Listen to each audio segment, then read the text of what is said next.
Hello. The Niger Delta is the economic jewel of Nigeria, with Delta states at the epicenter of oil resources in Africa's most populous nation. Oil-producing communities had, over the years, suffered neglect and marginalization until the intervention of Delta's #1 interventionist agency.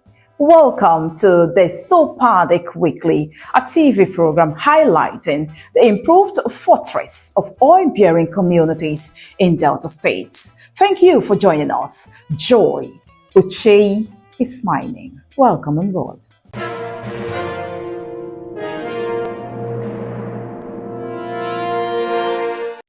I am John Nani, Chairman of DESOPADEC. All oil-bearing communities should know that the board of DESOPADEC is a trustee of the dividends of their oil-bearing community. For any project that will be cited in your area, you own that project. Anything that is done, whether by way of human capital development or project cited in your area, you should make sure it is your own and not the board. The board is just there to implement, to apply those things that belong to you, so you own it as your own. These are plea that by the time you own it, you will know, yes, you are from the oil producing community.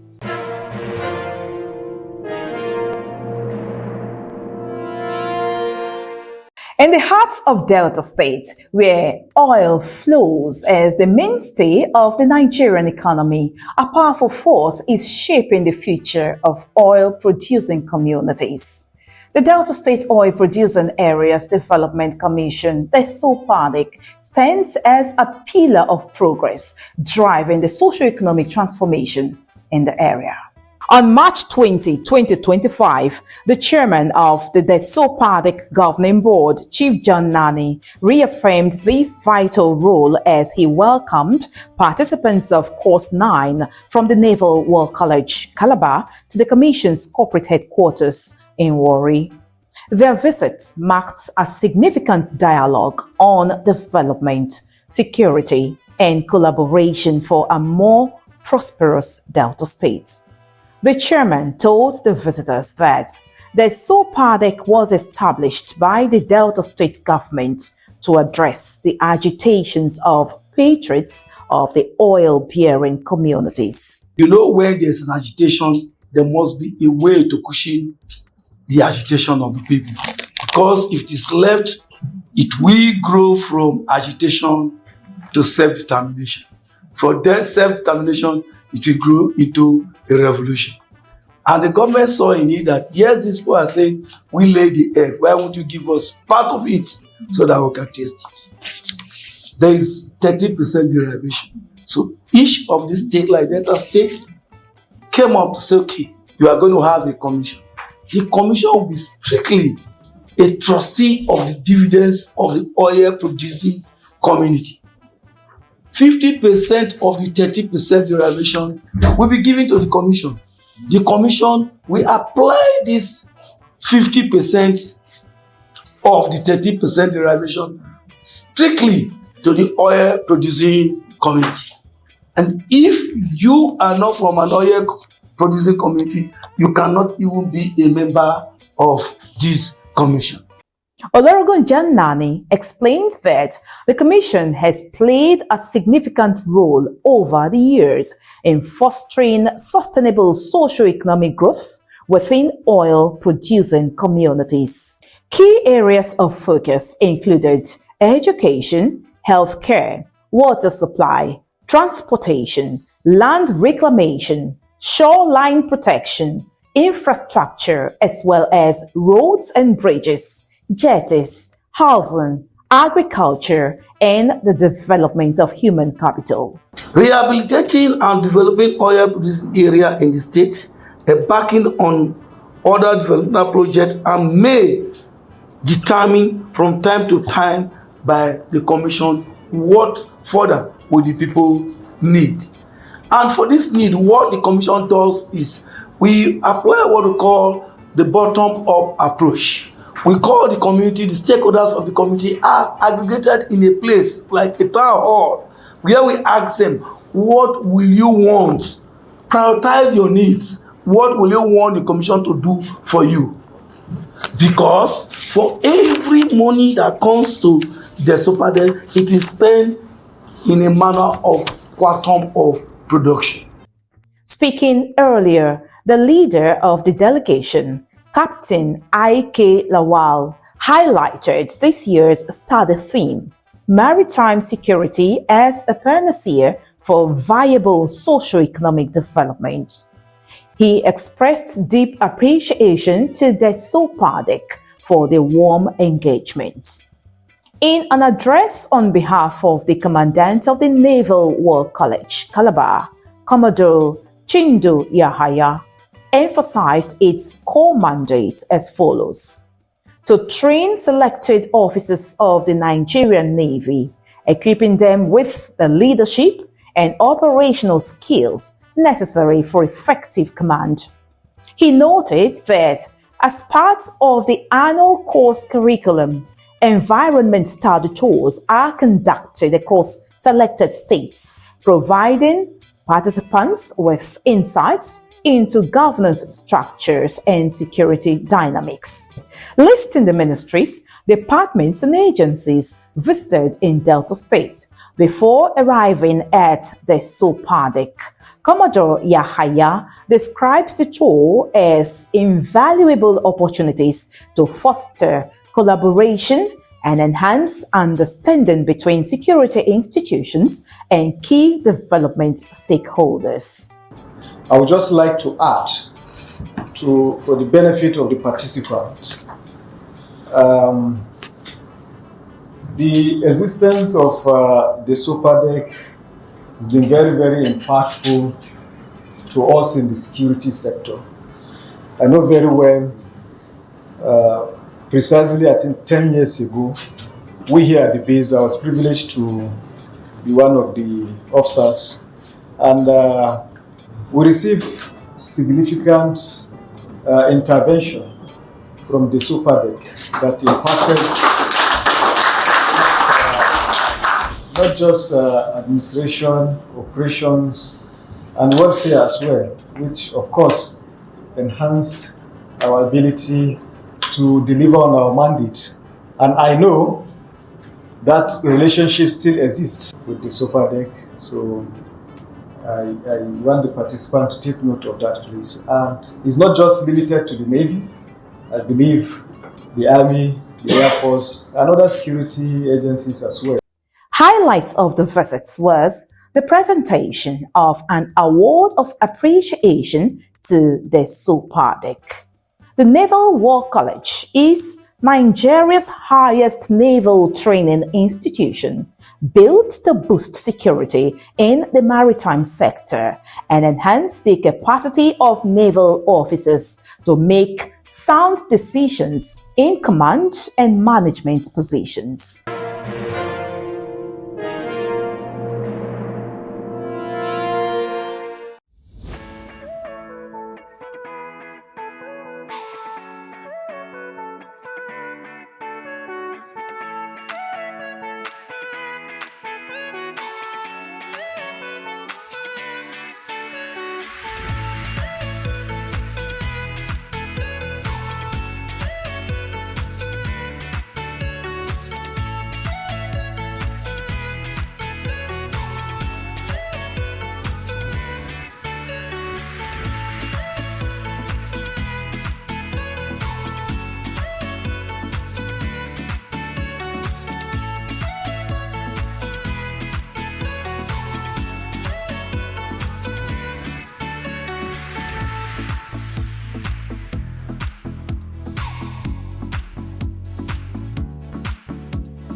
In yet another stride towards infrastructure development, the representative of the Itsekiri ethnic nationality on the DESOPADEC board, Honorable Sani Ofe, led a team of engineers on a project inspection tour across his mandate area to assess the level of project execution.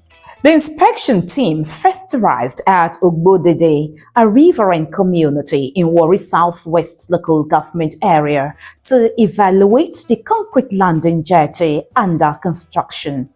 This project is crucial for enhancing water transportation and accessibility in the region. The visit provided an opportunity to identify key areas requiring further intervention, ensuring adequate budgetary provisions are made for its timely completion and commissioning.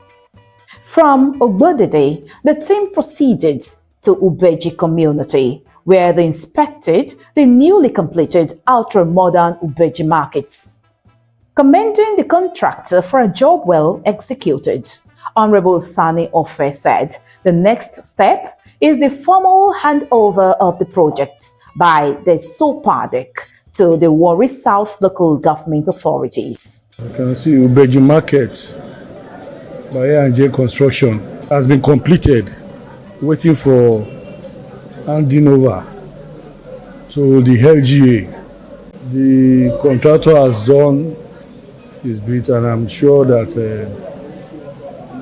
we will recommend their complete payment to management of the DESOPADEC to do the needful. All other ongoing jobs that we need to add to give glamour to the market shall be done as soon as possible.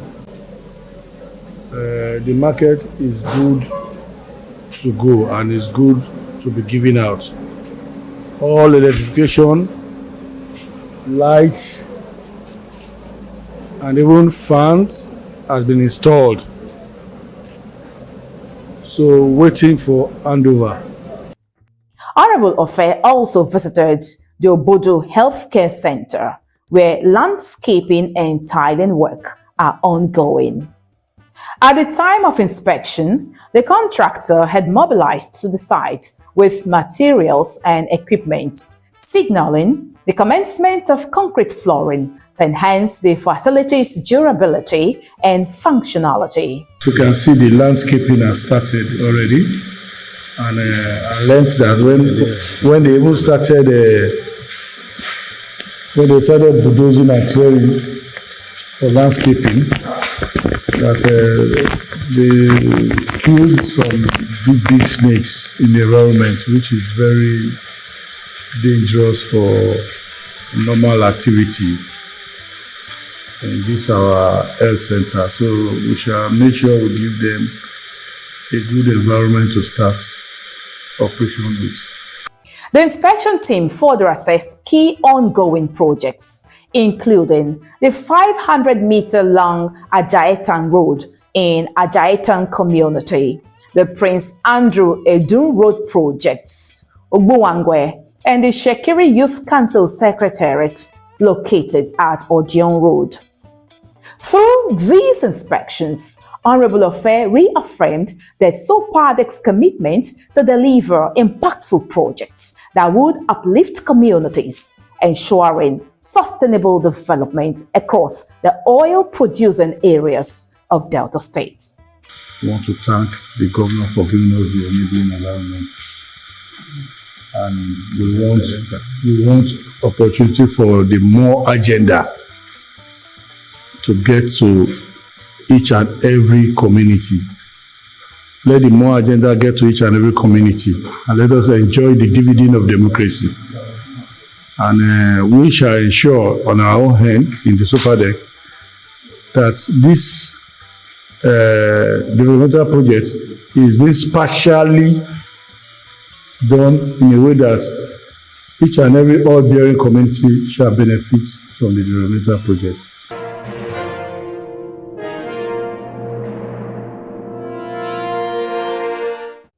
In the Isoko mandate area of the DESOPADEC.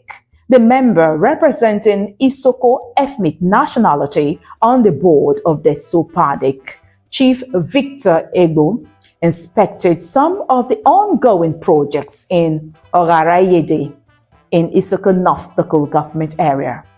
Chief Egbo, who showed deep concern over the quality of projects being executed, inspected the perimeter fencing of Oghara-Iyede Civic Center, solar-powered street lights from Oghara-Iyede to Pastor Okbobo Road, and side drains at Oghara-Iyede.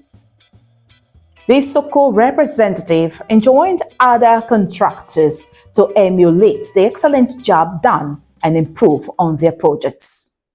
The construction of Pastor Okbobo Road at Oghara-Iyede will commence immediately after the completion of the drainage project that will convey flood water from the community to designated canals.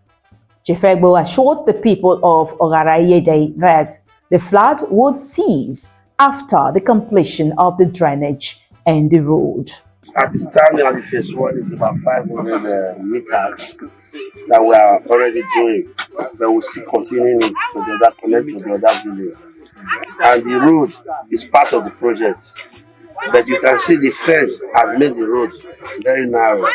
So we have agreed with the Ministry of Education to relocate the fence back to this side, step it back, so that we can have the major feet of the road, quality road. And that is what you see there itself. Actually, I think is to get this fence from the road, the fences on the road, back to the drainage.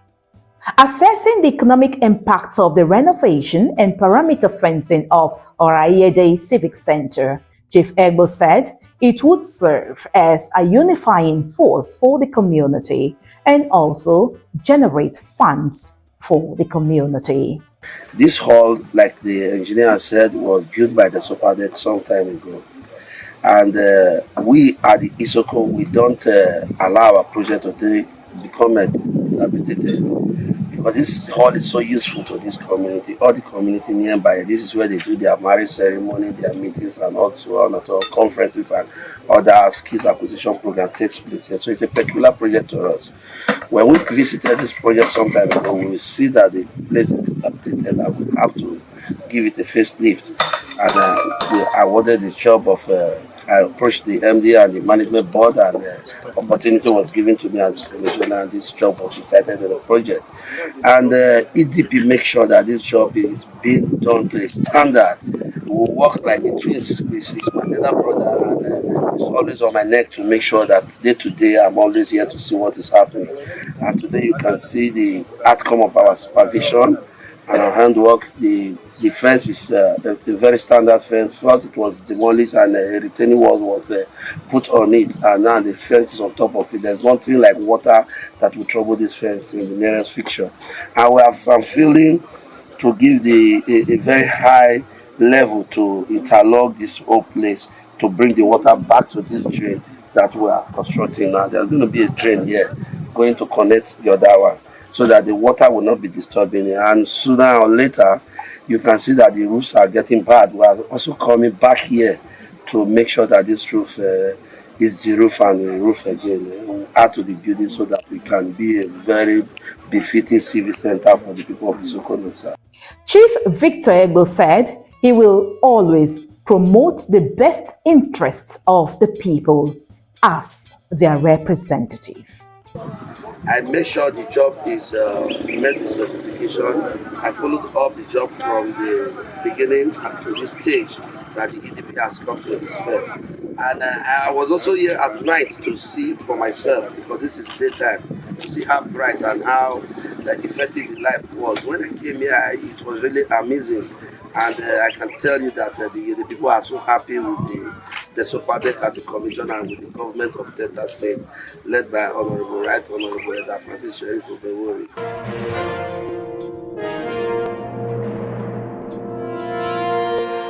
In fact, the road before now, if I destroy so many things, properties, houses, it's not easy to build a house, even before now. Talk less when the country is, one way or the other, everything is cost.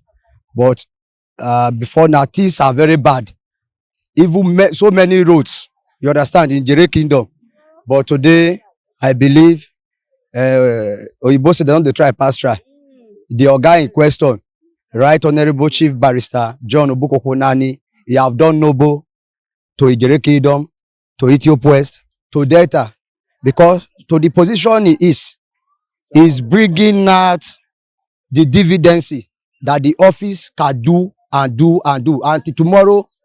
Keep on doing. Not only to this road, other roads beyond the Ijere Kingdom, beyond Ethiopia West is working, and not just the road. You can see the water shine whereby when rain fall, you know, where the water can pass through to the river so that the road can be more stronger. You know, keep on doing it. We should pray for him. We should pray for this very government, this of Sheriff Warri. We should pray for, in fact, we should pray for Sheriff. We should pray for the umbrella. You understand? Because we can see the dividends.